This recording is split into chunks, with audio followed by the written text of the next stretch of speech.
pensando en una devaluación futura, pensando en la inflación futura y no en lo que pasó. Eso hace que se acelere el proceso de la inflación y que estaba alimentado también por la brecha cambiaria, la famosa brecha entre el dólar oficial y el dólar MEP, ¿no? Entonces, el problema que tuvo el Frente de Todos es que intentaba darte el reintegro del IVA de los 18.000 pesos, creo que era que hizo, fue la última medida de Sergio Massa, pero eso llegabas al supermercado y te lo había comido el señor Coto, ¿sí? Entonces, ese problema tenía que ver con la inflación. Milei fue muy exitoso en decir, yo sé cómo bajar la inflación. Y en decir, yo para bajar la inflación voy a ir hacia la dolarización. Paréntesis, fíjense, vieron que ahora el martes próximo son las elecciones en Estados Unidos, no sé si vienen siguiendo eso, que es muy interesante porque hay un personaje muy importante que también tiene que ver con nuestra economía y nuestra política, que se llama Elon Musk, que hoy leía una nota en Forbes, que también empezó a decir que el problema de Estados Unidos es la deuda, el pago de intereses de la deuda y la inflación que genera, y habla de cripto. Fíjense cómo Milei acá hablaba de dolarizar para no usar el peso argentino, y Elon Musk habla de criptomonedas para despreciar y menospreciar el dólar estadounidense con la fortaleza que tiene el dólar estadounidense gracias a la industria de la guerra que tiene detrás. Pero bueno, volviendo, la Argentina estaba efectivamente inmersa en un problema de alta inflación. A mi entender, el gobierno de Frente de Todos no consigue hablar de eso, y Milei estafa a la población argentina diciéndole que iba a reducir simplemente la inflación a partir de la dolarización, ¿no?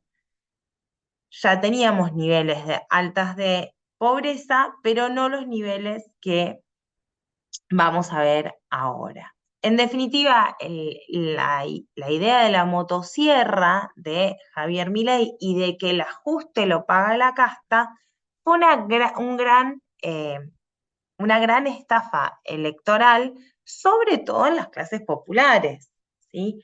Fue el interior profundo de nuestro país el que votó mayoritariamente a Milei. Digo, proporcionalmente la ciudad de Buenos Aires, que es el distrito más rico, no lo votó tanto como en el resto del país, ¿sí? Entonces, es un tema también de las clases sociales postergadas, que frente a esta insatisfacción democrática que habló Cristina Fernández de Kirchner muchas veces, y a este proceso de deterioro del salario desde que Macri toma la deuda con el Fondo Monetario Internacional, que acuña o se siente interpretado por esta idea y esta gran estafa de Javier Milei, ¿no? Entonces, sin embargo, ¿sí? Milei dijo, bueno, para acomodar la inflación, etcétera, etcétera, esto el ajuste lo va a pagar la política, ¿no? En un intento también de menospreciar la democracia de nuestro país.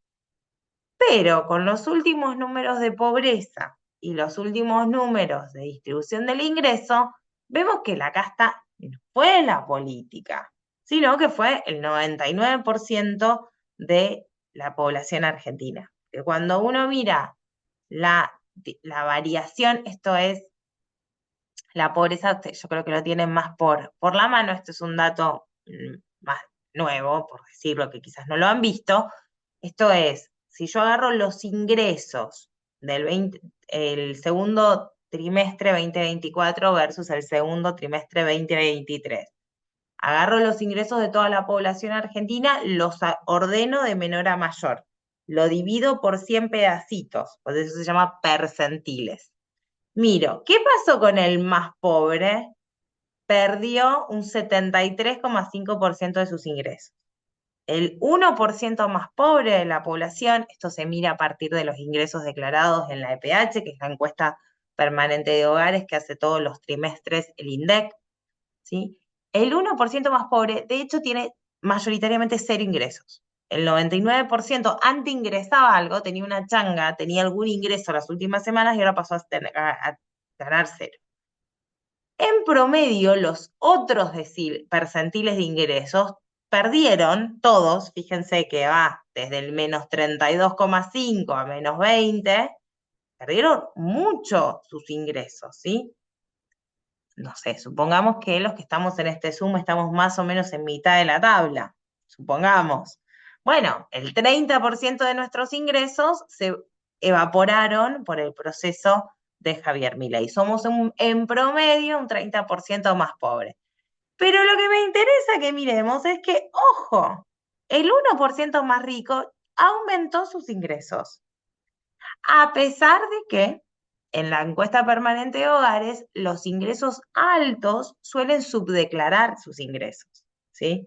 En Argentina tenemos una tendencia de creer que todos somos clase media, ¿sí? Pero la realidad es que no es lo mismo cobrar 500.000 pesos, que 1 millón, que 1,5 millones, a 15 millones, 30 millones. ¿Sí? El que cobra 30 millones suele subdeclarar que además de cobrar 30 millones de sueldo, tiene el alquiler de un auto, el alquiler de un departamento, de un campo, etcétera, etcétera. Y además, ese sector, que es el 1% más rico en ingresos, tiene otro componente que es la riqueza. Saben que los economistas y las economistas diferenciamos flujos de stock, decimos, ¿sí? El ingreso es un flujo, es lo que vos ganás todos los meses. El stock es lo que tenés acumulado, ¿sí? Podés ser un jubilado de la mínima, estar en uno de los primeros deciles o percentiles de ingresos, pero tener casa propia. Bueno, no es lo mismo si tenés casa propia que si no tenés y tenés que pagar un alquiler, ¿sí? Ahí tenés una diferencia entre flujo e ingreso. El problema que tenemos es que sabemos en la Argentina que normalmente las clases más ricas, los grupos económicos más ricos, tienen activos dolarizados, que ya llamamos, ¿sí? Caputo te dice, tengo tantos millones de dólares en el exterior. Sos dueño de tantas propiedades valuadas en dólares, ¿sí? No, esa evaluación de activos en dólares, cuando hay una devaluación, que fue lo primero que hizo Javier Milei cuando llegó a su gobierno, ellos se protegen frente a una devaluación del peso, ¿sí? Sin embargo, los que no tienen ese flujo se vuelven más pobres, ¿sí? Yo realicé un estudio hace ya bastante, en el 2016, con un profesor de Estados Unidos que se llama James Galbraith, donde veíamos en todos los países, desde el 72, desde la globalización financiera bueno, hasta el 2016 que hicimos el trabajo, en los países occidentales, cuando se devalúa contra el dólar, hay un aumento de la desigualdad. Generalmente uno piensa que es por stock, pero acá lo que se ve es que no solamente el stock, que como están dolarizados no pierden contra la inflación, sino que hay una transferencia de ingresos directa al 1% más rico, ¿sí? Entonces, ¿qué le pasa a la estructura? ¿Cuál es la consecuencia social del gobierno de Milei? Es que frente a la estafa política se le dio también una estafa, se le está dando una estafa económica del 99 contra el 1%, ¿sí? Tengo un ejemplo muy sencillito que también lo cuento, que es en el diciembre del 2023, veo muchas señoras grandes que seguramente van al supermercado igual que yo. En diciembre del 2023 íbamos y comprábamos la leche por 700 pesos el litro de leche. Hoy está 1.500, 1.600 y en algunos barrios, sobre todo en los barrios populares, llega hasta 2.000 pesos el litro de leche. En diciembre del 2023 comprabas dólar financiero a 1.300 pesos el dólar, y acá estuviste durante varios meses comprándolo a 1.000, el dólar financiero, y hoy lo compras a 1.100, 1.200 pesos el dólar financiero, ¿sí? En el diciembre del 23, en el gobierno del Frente de Todos, te salía 50 centavos de dólar financiero la leche. Ahora te sale $1. Entonces, para los pobres que no tienen resto para comprar dólar financiero, este modelo de la tablita de Martínez de Oz no sirve para nada. Entonces, en realidad hay un proceso de transferencia de ingresos de los sectores económicos menos pudientes a los que más pueden, ¿sí? Sí, sí, se entiende un poquito. Esto es lo que dije recién. Entonces, ¿cuál es la otra consecuencia de este proceso? Bueno, saben que hoy se cumple un aniversario de la creación de la Asignación Universal por Hijo. No sé si leyeron que Milei, a pesar de aplicar la motosierra, de haber destruido los programas sociales, sobre todo los asociados a las cooperativas de trabajo, a los comedores escolares, etcétera, tuvo que aumentar el monto de la asignación universal por hijo. Y miren, yo creo que tiene mucho que ver eso también con una decisión ideológica del gobierno de que lo que más le molesta a Milei, no sé si es tanto las clases populares, sino le molesta la llamada clase media, el llamado medio pelo argentino, diría Jauretche, ¿no? Por eso el ataque es fundamental contra los derechos de los trabajadores sindicalizados, contra los sindicatos y, por ejemplo, también con los universitarios, las universidades públicas. ¿Por qué? Porque la clase media es la que conscientemente defiende un rol del Estado presente, defiende que haya equidad, pensamiento crítico, no violencia, un sistema democrático, etcétera, etcétera, ¿no? La protección de las empresas públicas. La clase media es la que sabe que, bueno, en realidad el tratamiento de cáncer que me estoy haciendo, o un familiar, yo no es mi caso, no es que tengo cáncer, pero si tú tenés que hacerte un tratamiento de cáncer, los radioisótopos son en realidad producto nacional de la CONEA y que se crean en la Argentina gracias al desarrollo del Estado. Gracias a que Perón hizo un plan de desarrollo nuclear, que Néstor Kirchner lo continuó y que tenemos un montón de trabajadores del Estado alrededor de la salud nuclear, ¿sí?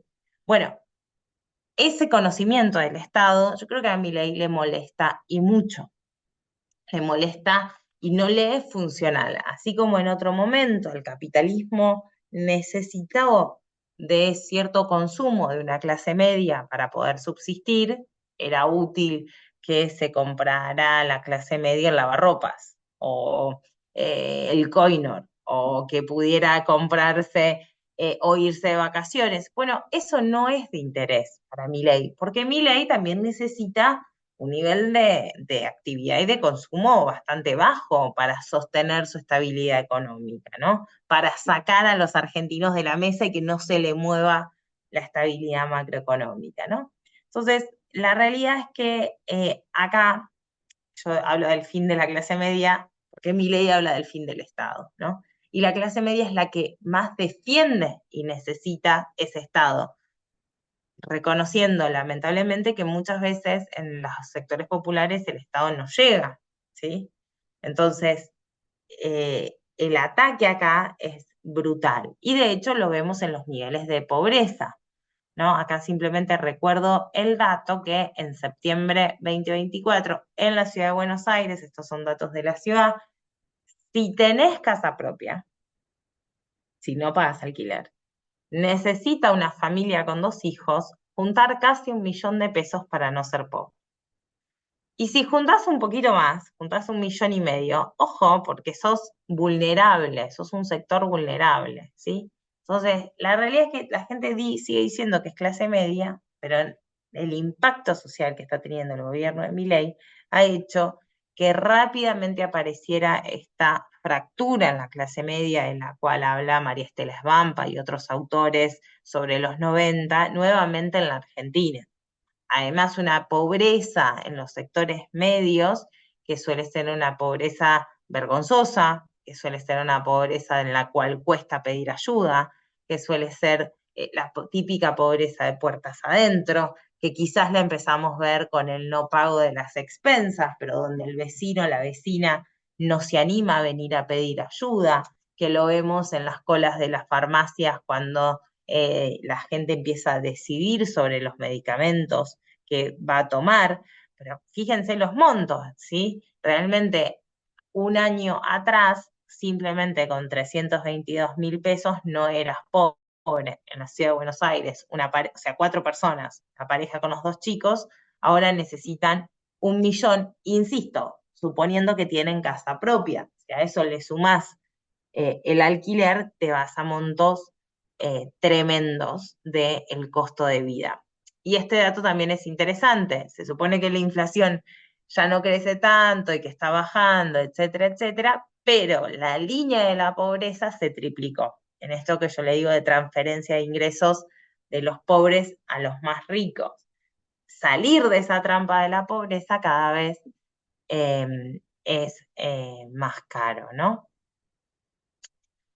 Bueno, sigo con un poquito de datos. Y por supuesto, esta fin de la clase media tiene un relato, yo decía, en el ataque a las universidades, a los bienes comunes que usa la clase media o que usan las clases sociales que quieren llegar a ser clase media, que permiten el ascenso social, como es las universidades, como es ir al teatro, como es los cines y el acceso a la cultura, porque eso te permite pensar, te permite imaginar, te permite soñar, esa independencia de pensamiento que necesitas para generar otras cosas.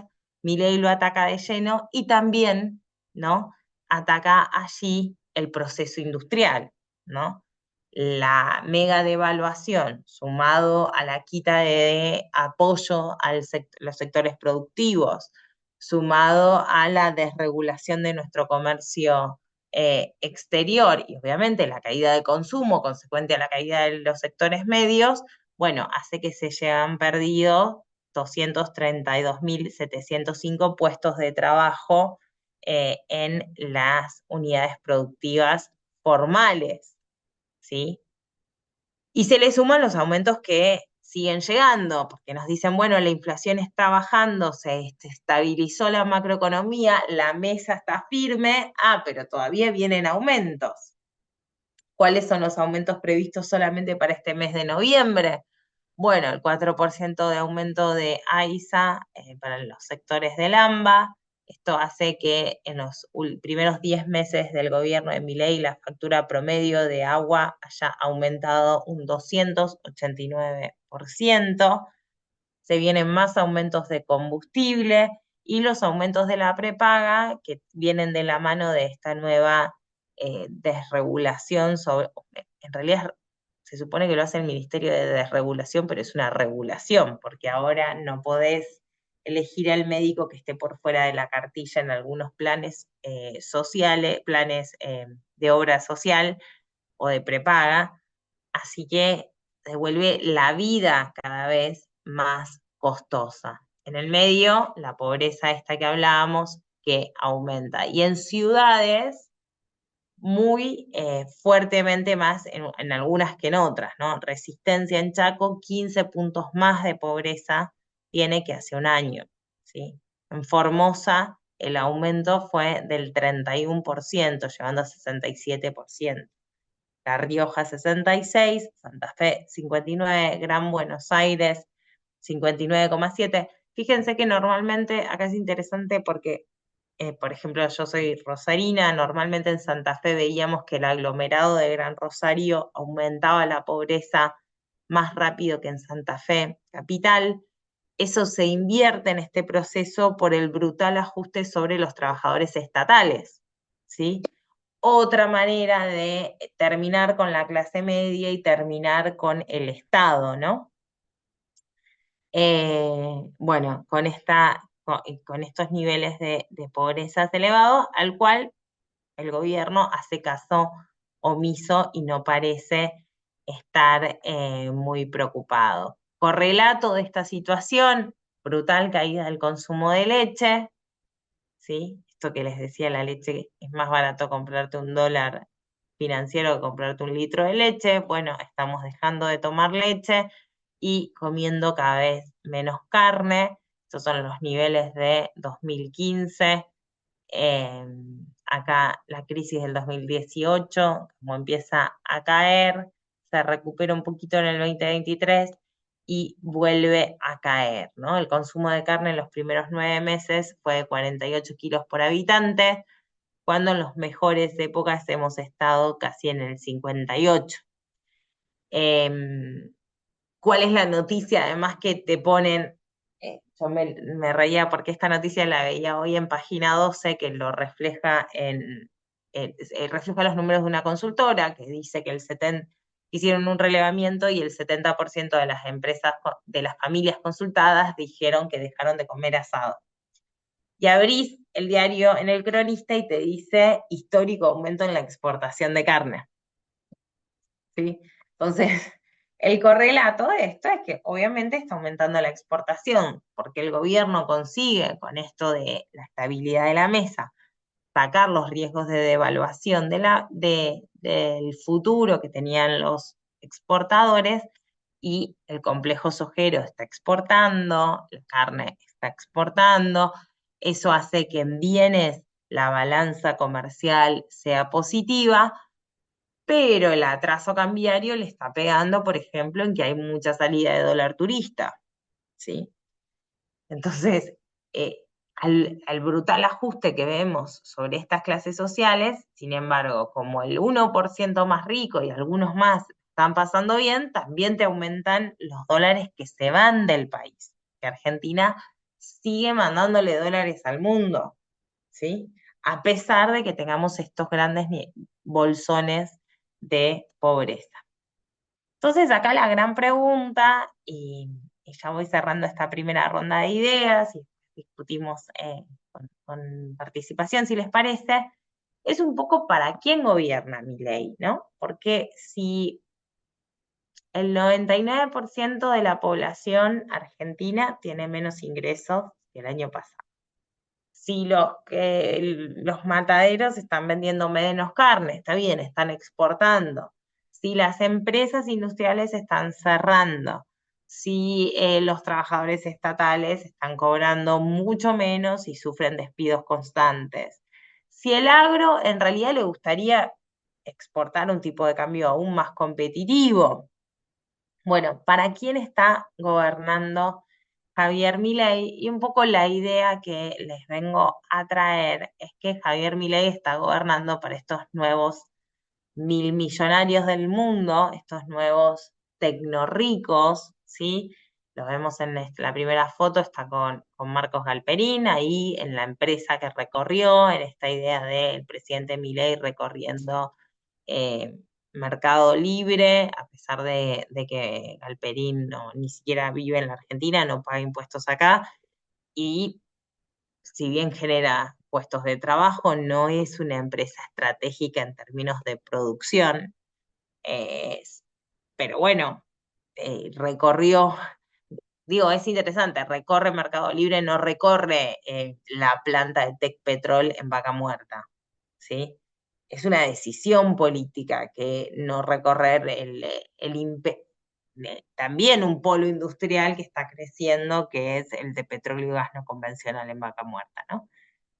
La foto con Elon Musk, que les decía, el dueño de Tesla, que está no solo protagonizando una revolución tecnológica muy grande, sino también yo creo que una revolución en el sentido de la subjetividad y de la esfera también de lo político, ¿sí? Como decía Marx en el Manifiesto Comunista, ¿no? La única clase revolucionaria es la burguesa. Bueno, ahí los tienen haciendo una revolución tecnológica. Les recomiendo que googleen y que miren el YouTube de Elon Musk hablando de We Robot, que son todos los desarrollos tecnológicos de Tesla, de los autos que se manejan solos y de los robots que pueden operar a distancia y de cómo ve la inteligencia artificial, pero que no se queda en la esfera del desarrollo tecnológico en lo más, sino que, como les decía, juega fuerte por el gobierno de Donald Trump. Hoy también la noticia del día es todo lo que aportaron los 1.000 millonarios a la campaña de Donald Trump, de todo lo que juntó Donald Trump para su campaña presidencial, el 15% se los puso directamente Elon Musk y tiene estos discursos complejos sobre las criptomonedas, ¿sí? Que las cripto en abstracto quiere decir que el dinero lo deje de gestionar el Estado, deje de ser un bien público el dinero y pase a ser una commodity que pueden crear o no unos pocos, ¿no? Bueno, y ahí lo ven también en las fotos con el lobo de Wall Street, que es un estafador de Wall Street, que casi fue preso y que lo recibió Milei en la Rosada, ¿no? Entonces, gobierna para el Big Finance, ¿sí? Para las grandes corporaciones financieras y para estos 1.000 millonarios tecnológicos.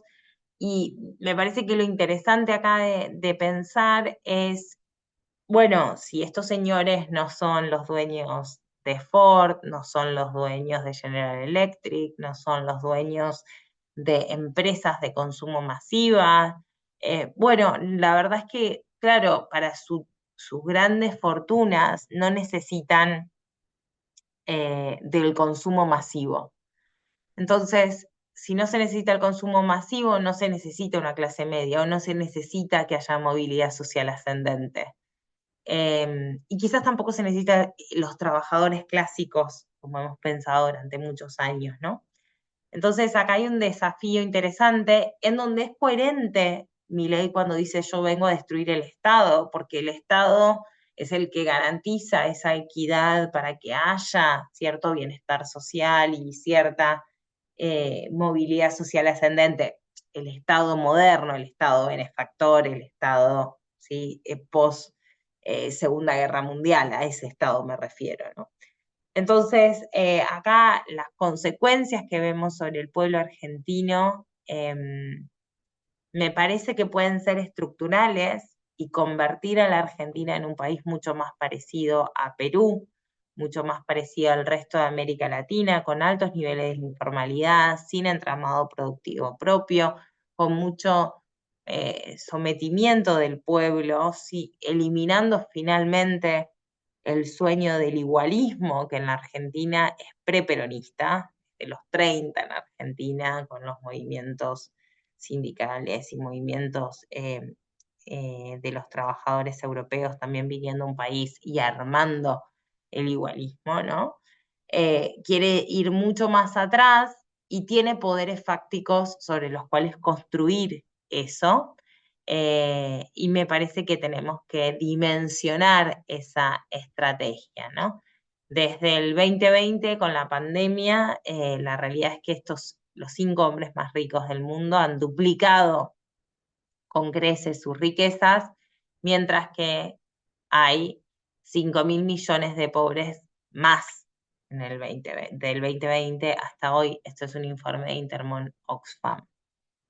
En conclusión, bueno, ese es un ajuste brutal, no es solo, creo que deberíamos académicamente, intelectualmente, diferenciar la austeridad o el austericidio en reducción del gasto del Estado a la motosierra, que significa Javier Milei, al desarme total que está haciendo el gobierno de Javier Milei, con esta pérdida de puestos de trabajo, este aumento de la desigualdad, el aumento, la ruptura del tejido social, que en definitiva es muy funcional al objetivo de Javier Milei de terminar con el Estado. Yo creo que la única esperanza es que las mayorías populares puedan dimensionar que el plan de Milei no es el suyo, ¿no? Que no, de ninguna manera va a beneficiar esta estabilidad de la mesita a las clases populares y que las clases populares y las clases medias tienen que volver a ilusionarse con un proceso político que haga que el problema no sea la estabilidad macroeconómica a costa de que muchos se queden afuera de la mesa, sino que veamos cómo todos nos sentamos en la mesa y acomodamos esa macroeconomía con lo que nosotros llamamos el cambio estructural, los consensos, el cuidar nuestra moneda, etcétera, etcétera, para que justamente alcance para todos y más en esta Argentina que tiene recursos, que tiene tamaño, que tiene potencia, pero que sin embargo hasta en los lugares más ricos del país, como Neuquén, al lado de Vaca Muerta, hoy hay pibes pidiendo plata en un semáforo y no es solo en algunos centros urbanos lejos del poder productivo, al lado de las grandes mineras que empiezan a venir a nuestro país, hay pibes y pibas con hambre, al lado de las vacas en la pampa húmeda, que el gobierno les pone chips y los pagamos entre todos, tenemos los pibes y pibas sin zapatillas, entonces en realidad el problema no es económico en abstracto, el problema es de distribución, es de justicia social y por tanto es un problema político el que tiene la Argentina para pensar las soluciones hacia adelante y cómo tenemos que intentar reaccionar frente a este brutal ajuste y salir de la doctrina de shock al que nos tiene eh, sopapeados, Javier Milei, del shock constante de una cosa tras otra, y poder efectivamente construir una alternativa y volver a poner a la Argentina de pie. Bueno, eso es todo de mi parte.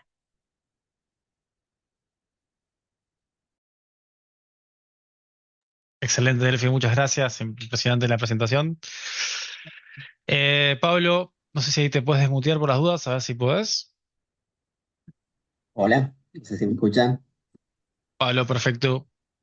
Bueno, Bueno, le doy la palabra a Pablo, que es doctor en economía, en ciencias sociales, investigador del CONICET, de la UBA, docente también de la UBA y de la UNDAP. Así que, Pablo, te dejo para que arranques. bueno, muchísimas gracias. Buenas tardes. Quiero felicitar primero a Delfina por la presentación. La verdad que muy claro todo, panorama, devastador, pero claro. Eh, ¿Podría hacer una presentación yo también de ahí de un PowerPoint? Supongo que sí, ¿no? Sí, A ver si se compartís ve. directamente. Yo lo estoy viendo, ¿ustedes lo están viendo? Sí, perfecto. Buenísimo. Bueno, eh, la idea un poco es continuar, si se quiere, con el diagnóstico. Muy bien planteó Delfina, y seguir pensando este gobierno de Javier Milei. Las primeras filminas que tienen que ver un poco con la condición social en la que estamos, Delfina fue muy gráfica, creo que no hay tanto para aportar. Voy a tratar de decir algunas cositas y focalizarme al final, donde tratamos de caracterizar también el gobierno de Milei en línea con lo que decía Delfina de un nuevo capitalismo de plataforma tecnológico al cual le rinde homenaje Milei con el sacrificio del pueblo argentino. Bueno,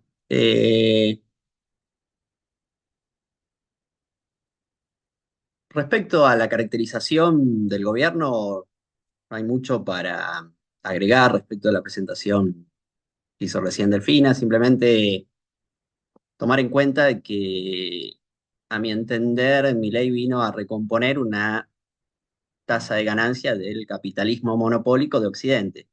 Él mismo dice que está en crisis y que su deber en esta vida es salvar al capitalismo de Occidente, de los socialistas, dice él.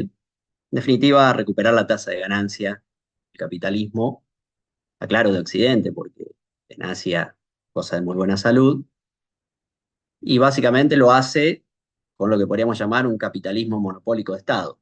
¿Qué es eso? Es meter a los capital monopólico al Estado y, bueno, desguazarlo a su favor.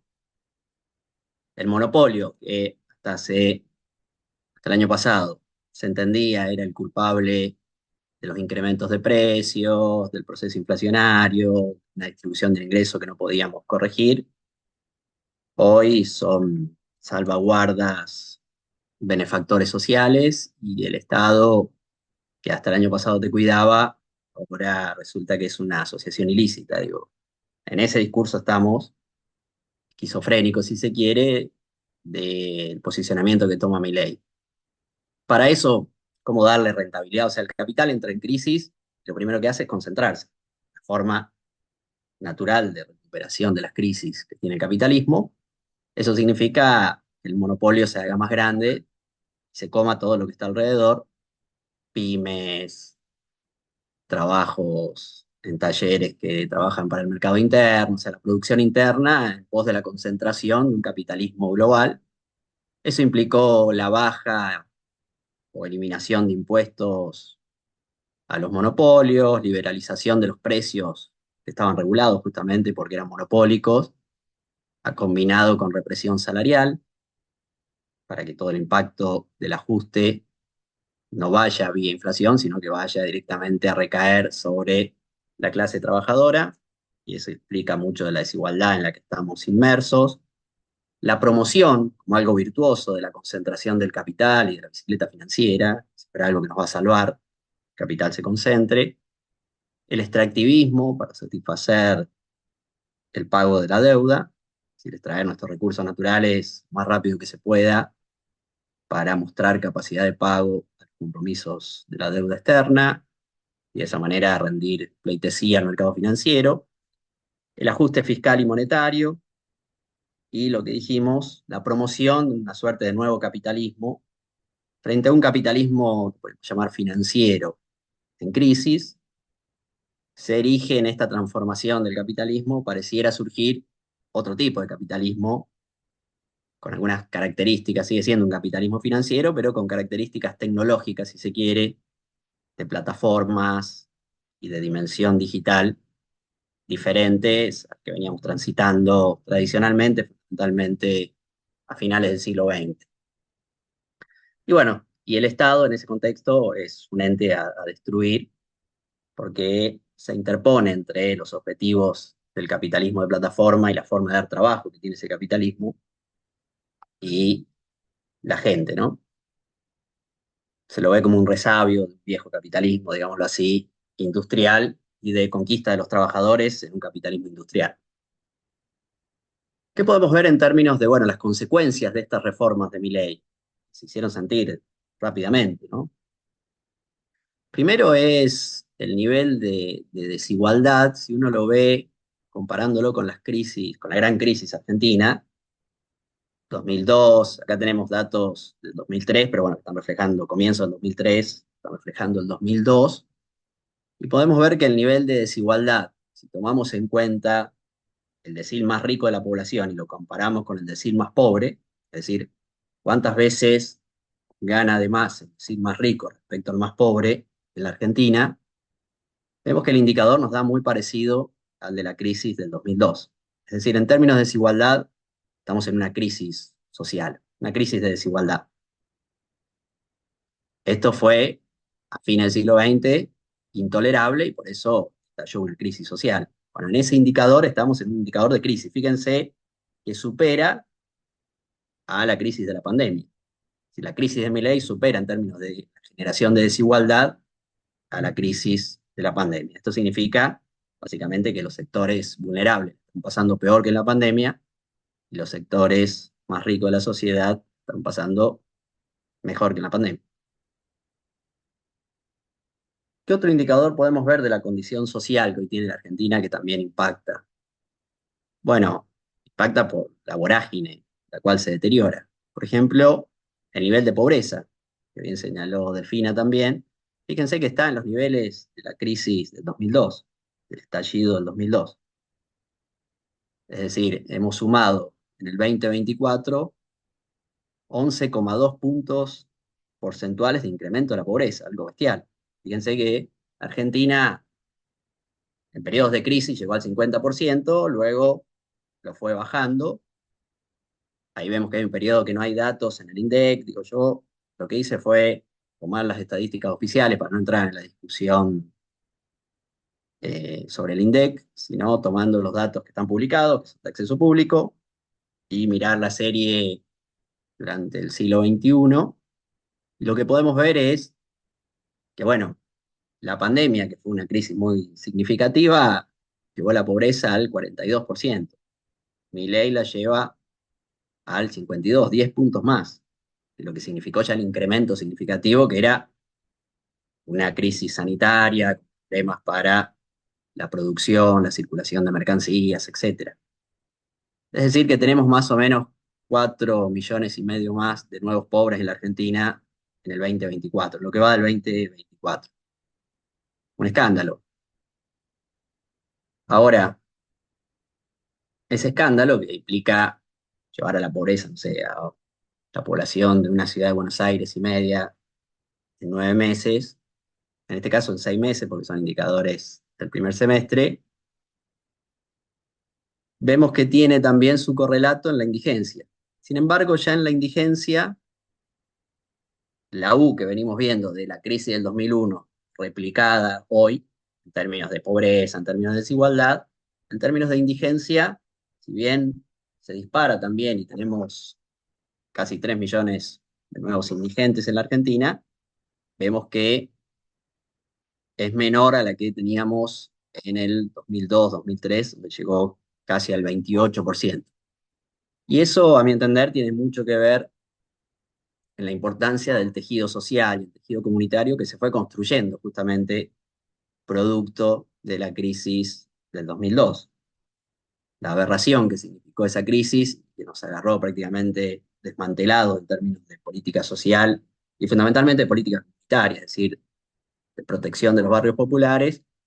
En el siglo XXI ese tejido se hizo más fuerte, hablo de comedores comunitarios, merenderos, la resolución de problemas por las mismas organizaciones sociales, sumado a una política social potente, dan un tejido social en la Argentina importante para poder aguantar, si se quiere, en parte por lo menos, disminuir los efectos, amortiguar los efectos de la crisis social que estamos viviendo. Es decir, que tenemos un parangón de la crisis de Milei supera todos los indicadores sociales a la crisis de la pandemia y es parecido el escenario social al de la crisis del 2002. Otro indicador terrible es que, bueno, ese promedio esconde que el 53% de pobreza que hoy hay en la Argentina tiene en el rango etario de los niños de 0 a 14 años un 66%. Es decir, prácticamente 7 de cada 10 niños de la Argentina son pobres, lo cual no deja de sorprender el dato, aunque uno lo repita, para tomar dimensión del lugar en donde estamos hundidos como sociedad y quiénes son los que más están sufriendo esta política pro mercado monopólicos y de tomar al monopolio como un benefactor social. Acá estamos viendo los beneficios sociales de tener una política pro monopolio y la importancia justamente como contrafáctico del control al monopolio. Creo que uno desde esta condición social lo único que puede hacer es resistir y aprender. Resistir aprendiendo. Creo que esto nos da un mensaje también de la importancia de la política regulatoria antimonopólica, la importancia de profundizarla a la hora de volver a acomodar este desaguisado que nos va a dejar Milei, que nos está dejando Milei, en muchas condiciones, esperemos no se estructuralicen. La actividad económica, acá vemos una diferencia grande. Milei, para generar la destrucción social que acabamos de ver, se parece a la del 2002, insisto, al estallido del 2002, en términos sociales, no necesitó hacer caer la actividad económica 11-12%, como sí sucedió en la crisis del 2001-2002. Fíjense ustedes, picos hacia abajo, los grandes picos de caída en la actividad económica del siglo XXI fueron la crisis del 2001-2002, que generó esa condición social de la que estuvimos hablando, y por otro lado, la pandemia. La pandemia sí fue un golpe fuerte a la actividad económica. Sin embargo, Milei, para su pandemia, su crisis, no necesitó llevar la producción al abismo al que fue en el 2001-2002 o en la pandemia para generar una condición social similar. Así que quiero decir, no necesitó destruir el aparato de producción al tamaño de una crisis como la que tuvimos en el 2001 para dejarnos en una condición social de pobreza, indigencia y desigualdad social similar. Eso nos muestra ya algunas vulnerabilidades de nuestro tejido. Lo mismo vemos en la tasa de desocupación. Si bien aumenta, no llega al nivel escandaloso del 2002, que llegó al 20%, o de la pandemia, que fue del 13%. Es decir, que nos está destruyendo socialmente sin necesidad de atacar de manera tan violenta como las crisis el capital productivo de la Argentina. Eso muestra vulnerabilidades sociales que exceden lo productivo. Es decir, se está generando las consecuencias sociales de una crisis abismal sin que en la materialidad de la producción y el trabajo veamos esos indicadores. Una caída de la actividad económica del 4%, un aumento de 2 puntos de la desocupación. Sin embargo, cuando uno ve la condición social en la que estamos frente a una crisis catastrófica. Eso lo reflejan también los indicadores laborales de la Argentina, y acá, por supuesto, hay caídas significativas. Si uno mira, a mí siempre me gusta ver lo que es la población económicamente activa de la Argentina, cómo está la gente en condiciones de trabajar, cuántos somos y qué estamos haciendo. Y más o menos la población económicamente activa urbana ronda los 20 millones de personas, de 42 millones de personas de población urbana que tiene la Argentina. Argentina es uno de los países con menos población rural del mundo, tiene solo el 7% de su población en la ruralidad. Somos una población urbana fundamentalmente, aunque tenemos un territorio extenso, pero bueno, estamos muy concentrados en términos urbanos. Y si uno mira la ocupación, por un lado tenemos una PEA que creció entre el 23 y el 24, se incorporaron nuevas personas a la población económicamente activa, es decir, al mundo del trabajo, 258.000, y simultáneamente se destruyeron casi 300.000 ocupaciones. Por un lado tenemos un aumento de la gente que está buscando trabajo y por otro lado una destrucción de puestos de trabajo y ocupaciones de cerca de 300.000. Un incremento en la desocupación que llega casi al 1,5 millones de personas. Recordemos que este número, por ejemplo, en la crisis del 2002 llegó a 3 millones. Para que veamos esto que estamos diciendo, ¿no? Es la condición social, pero ya no requiere la destrucción, no requiere que la masa de la población sea ejército de reserva, esté en la desocupación, sino que está generando una condición social, si estuviera desocupado, estando en ocupaciones. Esto muestra también el nivel de precariedad en el que estamos inmersos en términos de ocupaciones. Bueno, crece, por supuesto, la subocupación, y la subocupación particularmente demandante, es decir, aquellos que están subocupados pero que necesitan, les gustaría trabajar más. Ahora, quedémonos con el número de 20 millones, para poner un número redondo, de población económicamente activa en la Argentina. Y veamos qué registra el Estado en términos de trabajo, en términos de empleo. Es decir, de esos 20 millones, el Estado, en la condición ideal, debería saber qué está haciendo cada uno. Nosotros, más o menos, en sus registros, en el registro público de trabajo, en el CIPA. Y acá vemos que el asalariado privado registrado, que ahora sufre una merma importante, perdieron 171.000 puestos de trabajo registrados de empleo privado. Sin embargo, estructuralmente, ustedes ven ahí más o menos ronda los 6 millones. Es decir, que de 20 millones que están trabajando en la Argentina, hay 6 millones que están registrados con derechos laborales en el sector privado. En el Estado, 3,5 millones de personas, y mi ley significó una destrucción de 90.000 puestos de trabajo, más o menos.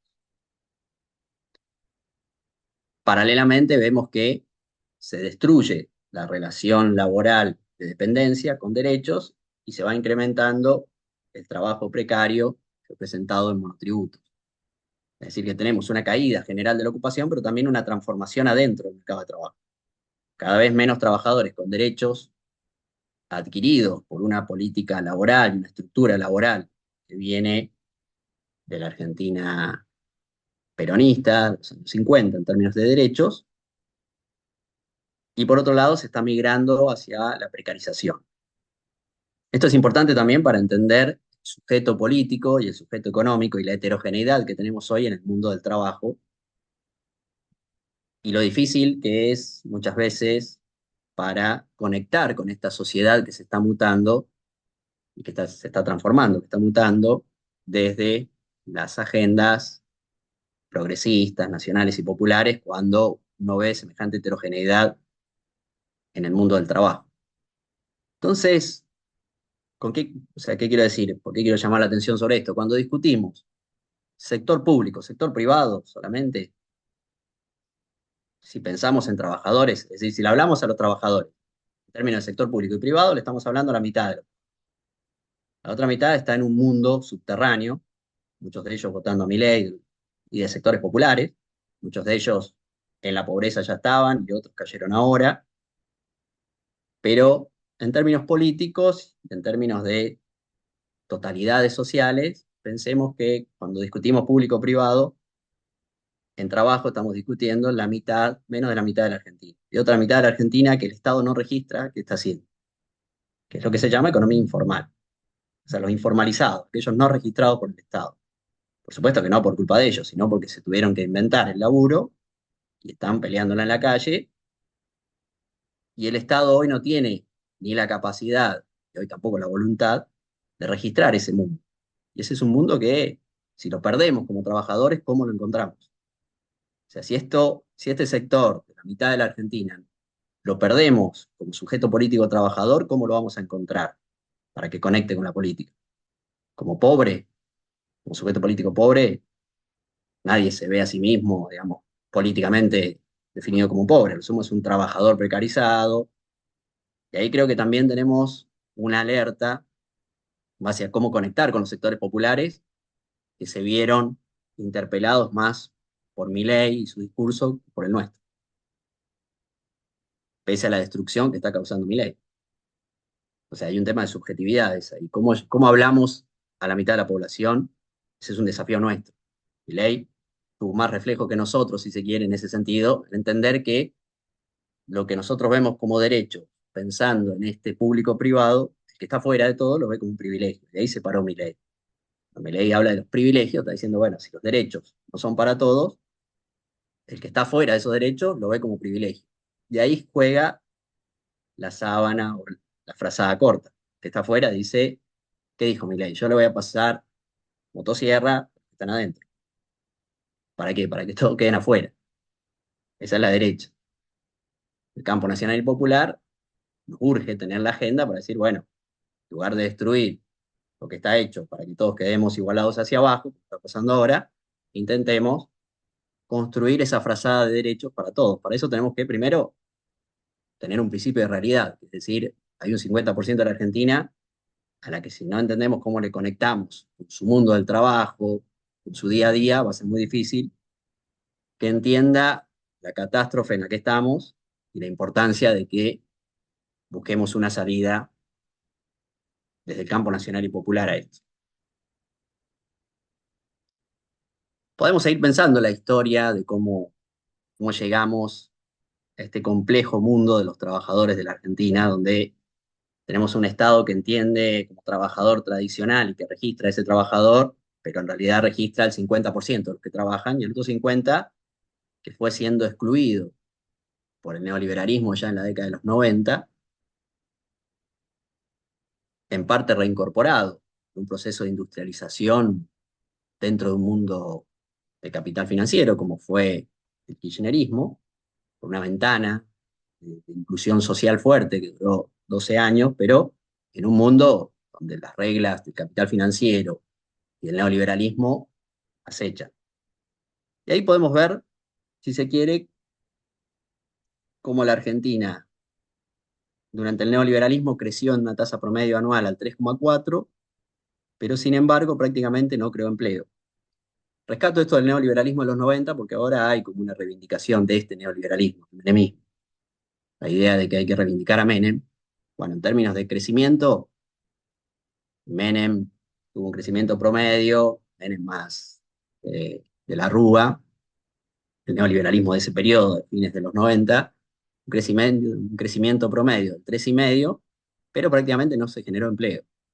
Fíjense que solo se absorbió el 10% de la PEA. ¿Qué significa que se absorbió año a año el 10% de la PEA? Significa que iba entrando más o menos alrededor de 300.000 personas a buscar trabajo todos los años en la década del 90 y el sector privado absorbía solo el 10% de eso, es decir, 30.000 de 300.000. La otra pregunta es, bueno, ¿y qué hacía el resto? Sumémosle que el neoliberalismo destruyó también el empleo público, o sea que el resto tampoco podía ir al empleo público. Entonces tenemos gente que quedaba fuera del empleo privado y del público. Y ese es el mundo que hoy está en el subterráneo del 50%, muchos dicen es estructural, eh, y que la verdad es que desde el campo nacional y popular conocemos poco. Por eso hemos desconectado un poco, a mi entender, autocrítica lo digo, de ese mundo. Luego tuvimos un impulso muy fuerte de capitalismo industrial, recuperar la integración por el mundo del trabajo industrial, y eso fue el kirchnerismo, donde aumenta la tasa de crecimiento, pero fíjense que la absorción de la población económicamente activa durante esos años, en promedio, 2002-2012, que después se frena la dinámica, producto de factores internos y externos. Pero bueno, durante el auge vemos que prácticamente la absorción de esa población que llegaba a buscar trabajo a comienzos del siglo XXI la absorbió el registro privado tradicional, sumado a un Estado que también incorporó trabajadores, podemos ver que una parte de la masa muy grande de trabajadores que quedó afuera en los 90 logró incorporarse, otra no. Esta dinámica virtuosa se frena en 2012, productos de restricción externa, un mundo complejo, la crisis del 2008-2009, bueno, hay un montón de diagnósticos al respecto.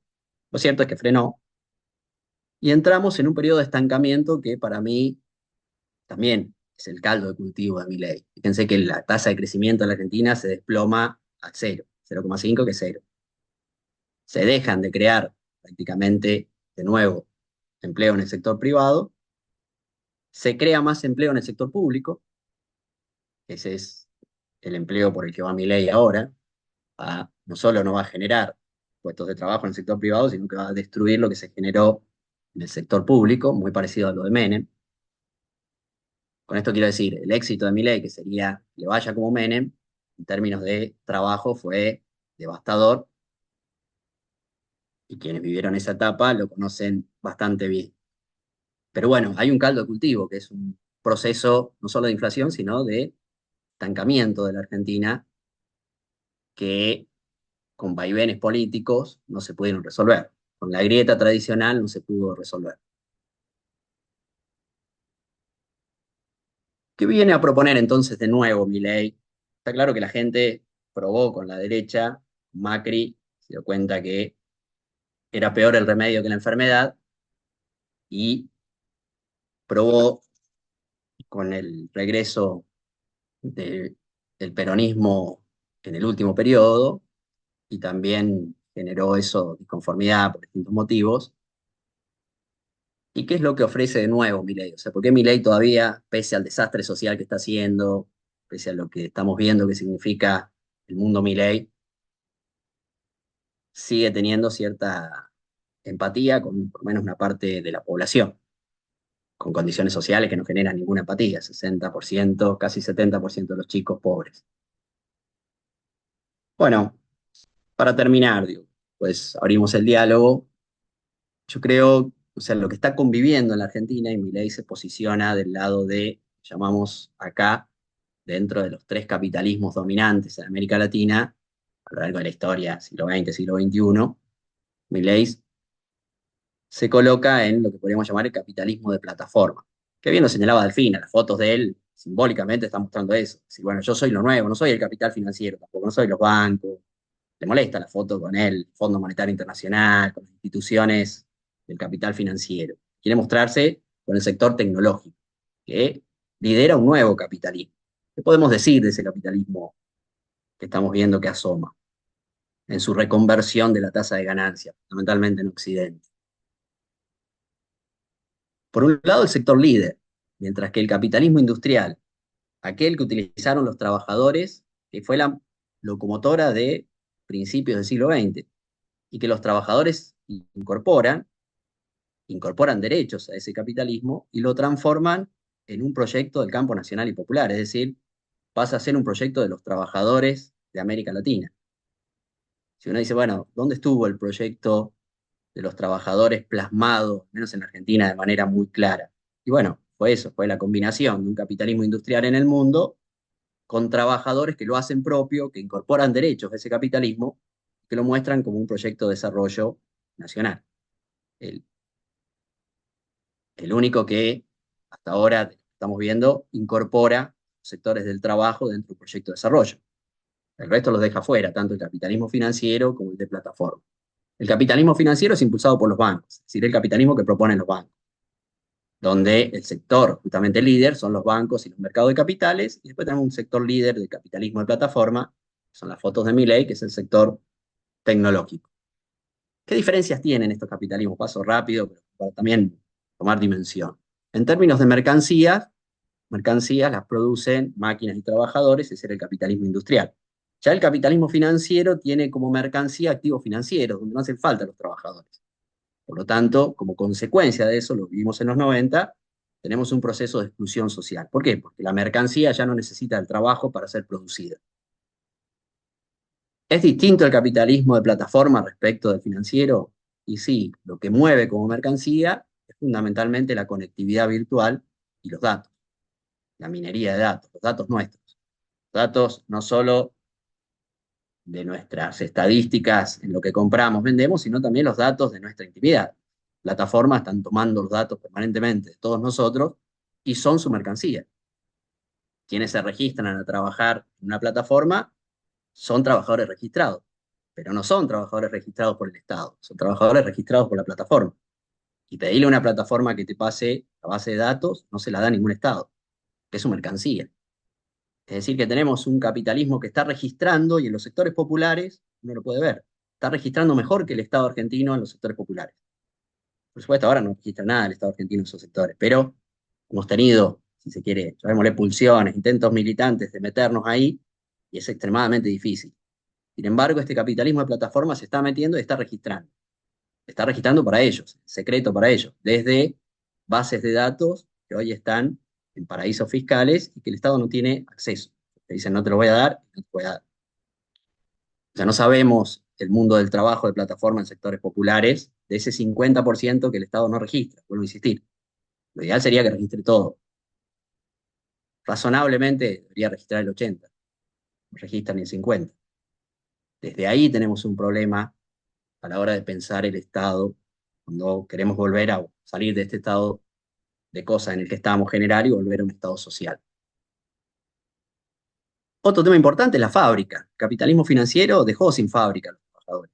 Los excluyó del proceso de trabajo en todo sentido. También los excluyó de la fábrica, cerró la fábrica, se fue. Empezó a acumular financieramente.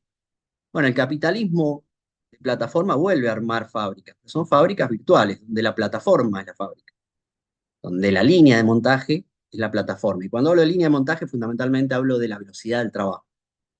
En el capital, en las relaciones laborales, es muy importante entender cómo es la dinámica de la velocidad del trabajo, que esa es su productividad. Aumentar la velocidad del trabajo con máquinas es lo que hizo el capitalismo industrial más productivo de lo que había antes. Bueno, el capitalismo de plataforma tiene una dinámica de aceleración. Ya el capitalismo financiero acelera las velocidades productivas. Por eso no les deja prácticamente a las fábricas producir.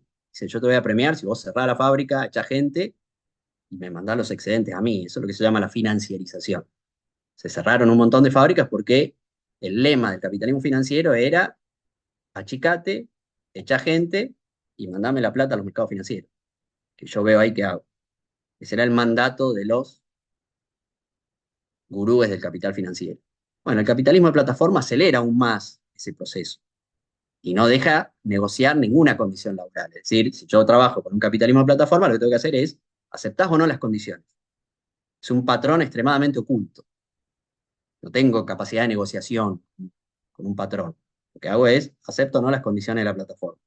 Y esa plataforma me dice, bueno, aceptaste las condiciones, listo, empezá a trabajar conmigo. Tenés una bicicleta, empezá a pedalear, es un auto, usalo, necesito, no te voy a dar los medios de producción, vas a usar los tuyos, porque no te voy a llamar trabajador, te voy a llamar socio. Y a partir de ahí yo te voy a poner, o sea, ¿por qué es tan importante entender que ahí está operando un capital? Porque es el capital el que está dando el ritmo. Y sin ninguna negociación con el trabajo. El sueño de los trabajadores, negociar las horas de trabajo, las condiciones laborales, capitalismo de plataforma te dice, mira, yo estoy radicado en un paraíso fiscal, no saben ni quién soy. Fíjense, Brasil lo que tuvo que hacer para que mínimamente Elon Musk ponga un apoderado quien hablar desde un Estado. Lejos estamos nosotros de lograr mínimamente eso, pero eso significa en condiciones laborales que no son negociables, al menos en las periferias. Las condiciones de explotación también cambian. Mientras que antes era patrón-trabajador, donde los trabajadores se defendieron bien y lograron los derechos laborales, y esto fue el capitalismo industrial de Occidente, derechos. Bueno, en el capitalismo financiero ya cambia, ya la lógica es acreedor-deudor, y la acumulación no es producir más mercancías, sino es tratar de sacarle a los estados todo lo que tienen. Se llama la acumulación por desposesión. Te endeudo, después que te endeudo, dame lo que tenés para pagarme. No importa cómo se va a conseguir plata, si no tenés algún activo, dámelo. Eso lo hacen en las familias y eso lo hacen en los estados. Endeudate, yo me voy a acumular capital financiero a costa tuya. ¿Eso qué significa? Vas a tener que desposerte, privatizar tus empresas públicas, achicar tu planta de Estado, etcétera, etcétera, porque todo eso va a venir para acumularse en la finanza. La plataforma tiene una lógica similar, pero como dijimos, es el ingreso a la plataforma, los algoritmos que van a marcar el ritmo y las condiciones de explotación. El régimen laboral, pasamos del trabajo con derechos del capitalismo industrial, del que van quedando resabios, es decir, ya quedan 6 millones de trabajadores en Argentina, insisto con eso. Si no hacemos algo, esto va a ir achicándose. Tenemos un capitalismo de exclusión, que es la dinámica en la que hoy vivimos, que es trabajar para pagar deudas o la desposesión para pagar deudas, que es la exclusión laboral, y finalmente el trabajo sin derecho, que ellos llaman flexible, del capitalismo de plataforma. Relación con el Estado, puntos más y termino, pero me parece importante. Mientras que el capitalismo industrial le pide al Estado protección y subsidios, los industriales que le piden siempre al Estado, protégeme y dame subsidio para crecer. Ese es el capitalismo industrial, la relación del capital con el Estado, con el industrial. Ese Estado, esa relación pasa a ser con el capitalismo financiero de endeudamiento y desposesión. Yo te necesito. El capital financiero necesita al Estado. Lo vemos cómo trabaja mano a mano con el Estado argentino en este tema. Que es, necesito endeudarte, eso ya lo hizo Macri en el caso argentino, y ahora con mi ley necesito la desposesión, necesito sacarte lo que tenés, recursos naturales, soberanía. Sin embargo, el capital financiero, bueno, algo marcó también Delfina, lo que busca es la destrucción del Estado, la rebelión fiscal, porque no tiene ninguna relación, ni siquiera de explotación hacia el Estado. Lo que busca es destruirlo porque el Estado se interpone entre la dinámica de la plataforma, que está en un paraíso fiscal, y el individuo concreto, que es el que va a trabajar en un barrio popular, arriba de una bicicleta, para acumular en un capitalismo, para que gane plata un capitalismo de plataforma. Si soy de los barrios populares, será eso, si no será incrementar los contenidos, cargar contenidos a Internet. Y algo muy particular, yo creo que eso le da mucha potencia, más potencia que al capitalismo financiero tradicional en cuanto a producir sentido, es que genera en el mundo del trabajo las propias recompensas virtuales. ¿Cuál era la lógica del capitalismo tradicional, o sea, del mundo del trabajo? El trabajo es un hecho social. Si trabajamos en sociedad y trabajamos para contribuir a la sociedad, el reconocimiento social es muy importante para cada trabajador. No trabaja todo de un reconocimiento, que no solo es monetario, sino también social. Bueno, fíjense que el capitalismo de plataforma implementa mecanismos de reconocimiento social endógenos que van incrementando ese individualismo. La idea de el reconocimiento social, ¿qué son? Son los seguidores, son los likes, las publicaciones, son esa lógica de el reconocimiento te va a venir virtualmente, con lo cual rompe el mundo de lo real y de lo virtual. Te deja en tu casa, es difícil enfrentar, generar resistencia trabajadora si cada uno está aislado. Y por otro lado, te va dando un sistema de recompensas muy particular, muy bien diseñado, que se mete en las subjetividades y va creando ese individualismo que luego en algún momento vota mi ley. La moneda también es totalmente distinta. ¿Por qué quiere una moneda soberana? El capitalismo industrial necesitaba un espacio soberano para desarrollarse, de una moneda soberana. El capitalismo financiero te dice, dame la dolarización, que yo me muevo en el mundo, me viene bien. Activos financieros.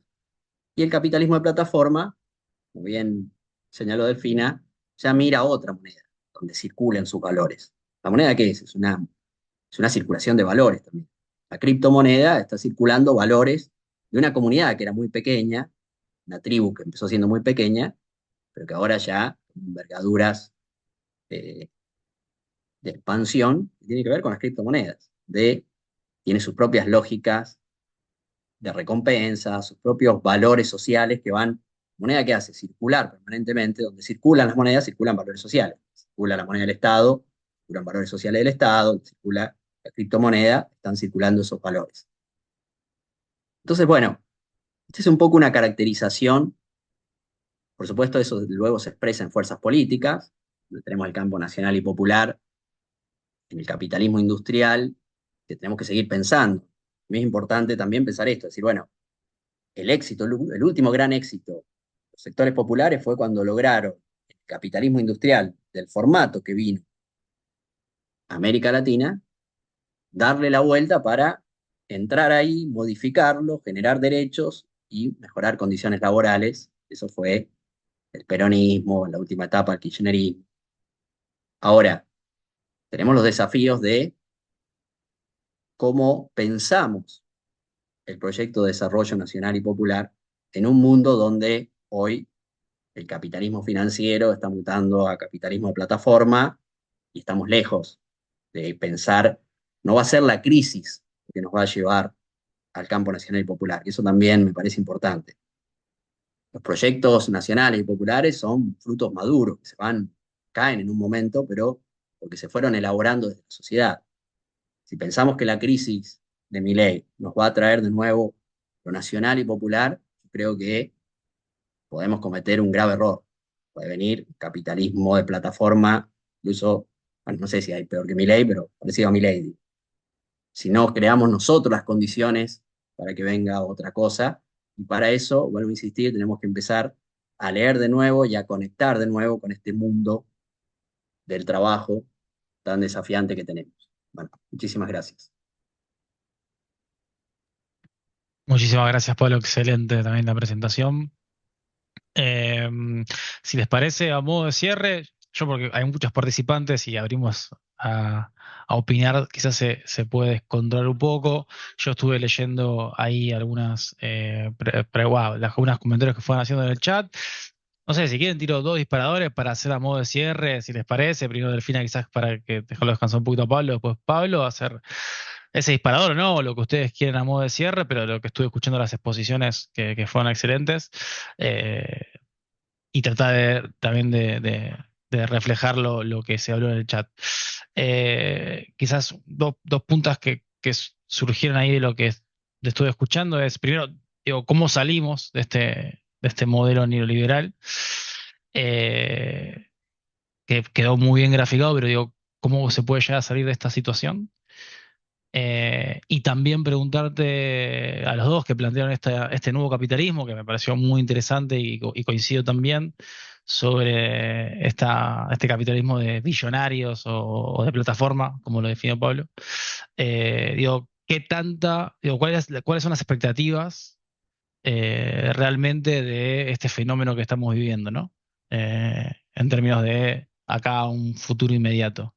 Digo, obviamente las elecciones en Estados Unidos van a ser fundamentales en estos términos, me imagino yo, pero digo, ¿cómo ven cómo viene avanzando esta ola? Si les parece eso, como para agarrar esa punta y hacer Sí. un cierre. Bueno, genial. La verdad que no habíamos hablado con Pablo y quedó todo bastante coordinado. Sí. Muy bien.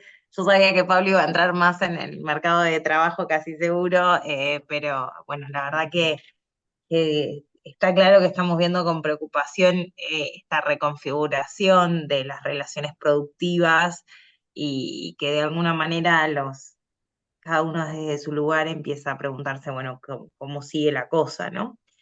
Y así que tu pregunta, Julián, es totalmente atinada. Yo coincido con lo que decía Pablo al final de que no va a volver el peronismo por descarte, digo, o el campo nacional y popular frente a un caos.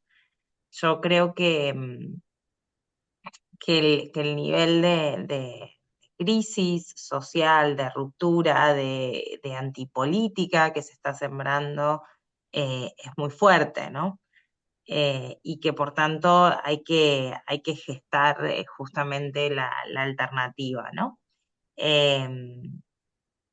No, a mí me parece interesante, yo ponía el eje en la clase media, no porque no la estuvieran pasando mal las clases, los sectores más populares o más históricamente empobrecidos, sino porque suele ser un actor de cambio, ¿no? En la Argentina. Y acá la pregunta es, bueno, se está erosionando esa clase media y sin embargo no estaríamos viendo, por ejemplo, la pérdida del apoyo popular a Javier Milei, ¿no? Así que no tengo la respuesta. Sí creo que dimensionar esto de lo que Pablo llamaba el capitalismo de plataformas, otros lo llaman tecnofeudalismo, otros se le puede hablar de un tecnocolonialismo para América Latina, etcétera, etcétera, me parece que nos permite darle la magnitud que tiene Javier Milei, que no es la de un loquito suelto, y entender que no es una excepcionalidad que lo que estamos viviendo, sino es una reconfiguración del capitalismo mundial y que por tanto las piezas con las que juega son múltiples, ¿no? ¿Por qué baja el riesgo país? ¿Por qué de repente consigue nuevamente un financiamiento? Bueno, porque están jugando justamente a allanarle el camino a determinados poderes económicos y de facto del mundo, ¿no? Intermon Oxfam habla también de esta nueva oligarquía global. Y el concepto de oligarquía no es solamente económico, sino que justamente tiene que ver con que el sistema de decisiones de las políticas económicas también queda reducido en los ricos, ¿no? Entonces, claro, cuando uno lo piensa así, dice, bueno, claro, tiene sentido que Milei no haya firmado el pacto de futuro. Tiene sentido que Milei quiera salir de Naciones Unidas y diga que todo eso no sirve para nada. Fíjense que Macri quería formar parte de la OECD, Macri quiso recibir el G20, Macri quiso ser parte de los gobiernos. Milei no, a Milei no le interesa, Milei no pone ni siquiera en X, en Twitter, que él es presidente, él se presenta como economista y se saca fotos con estos mil millonarios. Entonces, esa diferenciación a mí me parece relevante, ¿no? Digo, más allá de los errores propios que uno puede buscar en esto que también Pablo decía, bueno, hace rato que viene erosionándose nuestras condiciones laborales y la población económicamente activa, etcétera, etcétera. Uno puede buscar allí errores, pero me parece que el cambio es mucho más radical y profundo.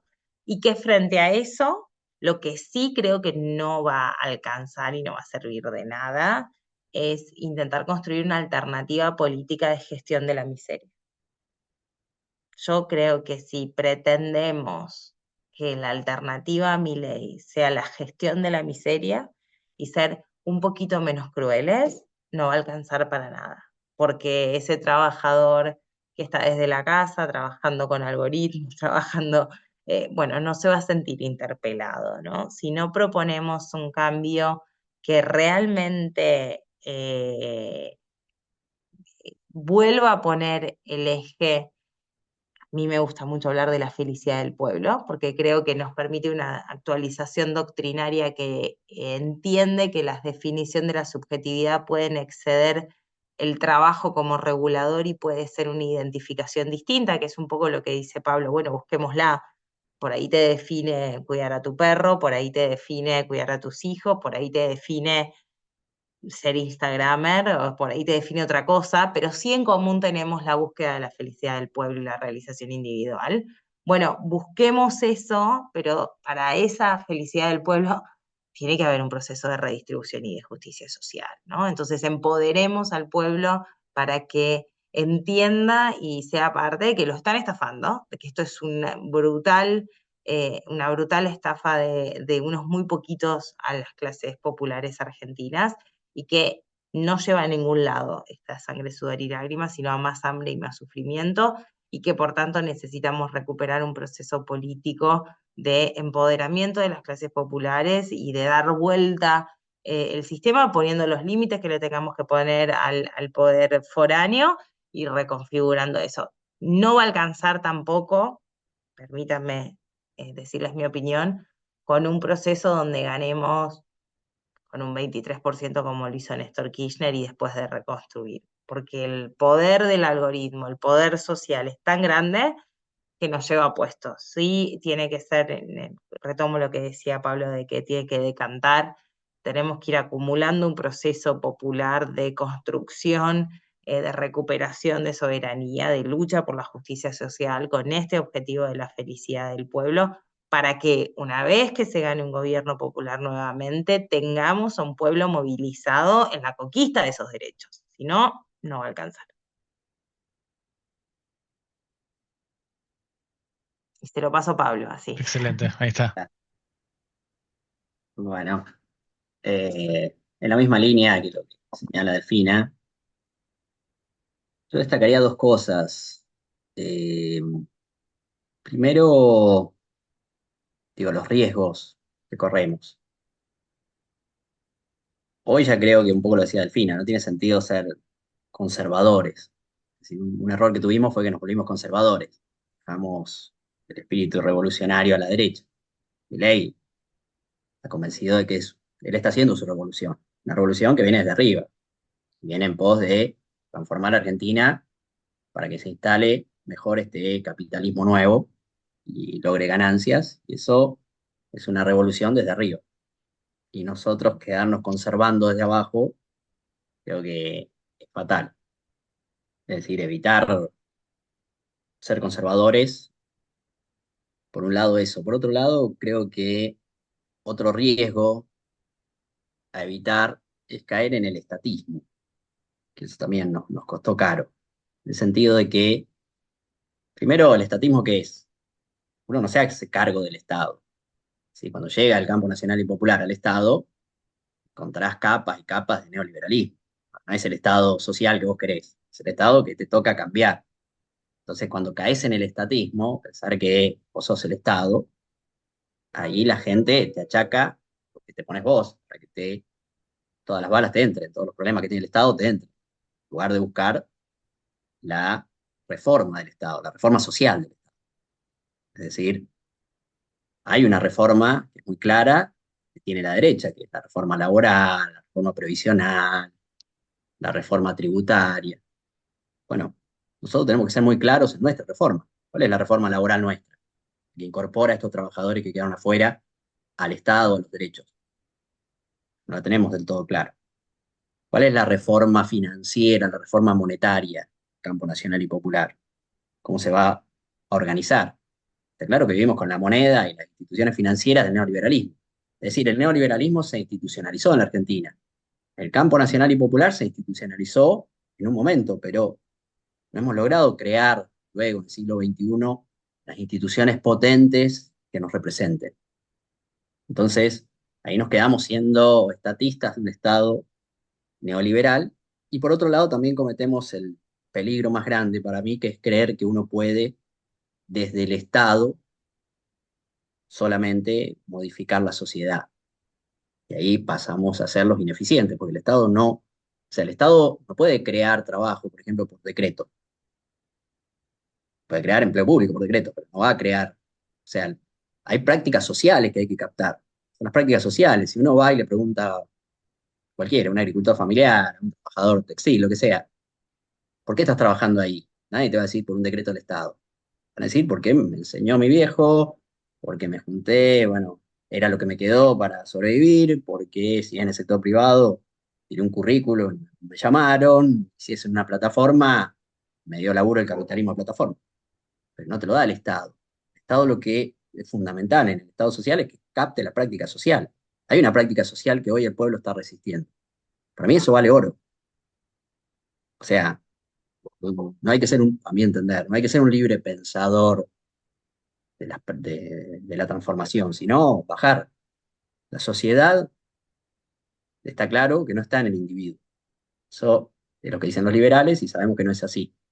El individuo no es la sociedad. Tampoco es el Estado la sociedad. Entre el individuo y el Estado está lo social. ¿Dónde está lo social? En lo organizado. Es decir, la sociedad se expresa cómo se organiza. La organización es fundamental. No es casualidad que los liberales de Milei van en contra de todo lo organizado. Porque lo organizado, bien o mal, está expresando al pueblo. Es decir, la sociedad está en las organizaciones intermedias, que luego entran al Estado, lugar en disputa, el capitalismo entra por arriba, la sociedad entra por abajo, el pueblo entra por abajo, y ahí está la disputa en el Estado. No hay que creerse Estado, sí hay que creerse parte de la sociedad organizada. Y la construcción de la organización es lo que nos va a llevar de nuevo a un poder transformador. Si no, ya vimos, ya sacar a Macri no resolvía los problemas estructurales de la Argentina y sacar a Milei tampoco lo va a resolver en las elecciones. Lo va a resolver la estructura de la sociedad. Si nosotros no conectamos lo que está abajo con el Estado, ¿cómo se conecta lo que está abajo con el Estado? La política va de abajo hacia arriba, no va de arriba hacia abajo. Error fatal, pretender hacer política de arriba hacia abajo. Si vamos de abajo hacia arriba, la única forma de tener polea de transmisión sobre lo que está sucediendo abajo para que llegue arriba es que exista la comunidad organizada en niveles intermedios. Que entendamos qué problema tiene un campesino, que entendamos qué problema tiene un cartonero, que entendamos qué problema tiene un trabajador industrial, y eso no lo entendemos por ir a escuchar a cada uno, sino porque eso se organizaron, sintetizaron un problema que tienen y dan la lucha de manera organizada. Y ahí es donde está la sociedad. Entonces creo que el propio estatismo te vuelve conservador, porque te vuelve de alguna manera inútil en la transformación, porque no tenés la conexión con la sociedad que estás transformando.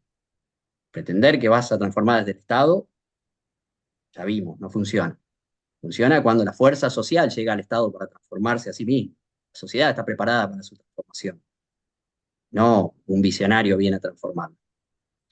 Milei tiene una fuerza, lo hacen desde arriba, con la fuerza del capital, tienen más fuerza que lo quieren hacerla desde abajo sin la conexión. O sea, o transforma el capital o transforma la sociedad, o transforma el Estado.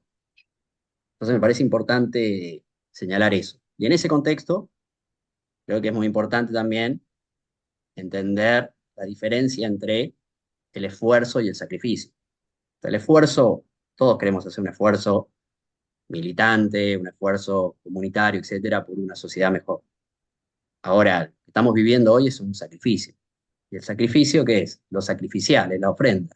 La ofrenda está dando como ofrenda al pueblo argentino el sacrificio, estilo religioso del término, no en el estilo del esfuerzo. Por eso es importante entender cuando te están sacrificando o cuando te están pidiendo un esfuerzo. El esfuerzo, todo el esfuerzo para transformar la Argentina. El sacrificio no. El sacrificio es tomar al pueblo como una ofrenda al capital. Eso es una locura. Entonces me parece que, bueno, hay un camino que la sociedad ya lo está transitando. Por eso muchas veces, bueno, ¿qué hacemos? ¿Qué hacemos? Ya lo está haciendo. El que está más abajo resiste como puede y está dándose su agenda y está trabajando, digamos, se está moviendo la sociedad, la práctica social no para nunca. Por eso vemos que la ocupación no cae. La gente se está ocupando de sobrevivir a esta catástrofe, pero en esa resistencia está la creatividad. Creo que captar eso, organizar eso, es la tarea de la política de cara a lo que viene. Eso nomás. Excelente, Pablo. Excelente, Delfina. Bueno, muchísimas gracias. La verdad que un lujazo este panel. Nos vemos el martes que viene, ya en la última clase. Mañana vamos a estar enviando la grabación y las presentaciones y todo lo que venimos teniendo clase a clase. Así que, bueno, agradecerle de vuelta a Pablo y a Delfina. Y bueno, nos vemos el martes que viene. Muchas gracias. Gracias, Nos gracias a vemos. todos. Muchas Chau, chau. gracias. Gracias por la invitación. Chao, Delfina.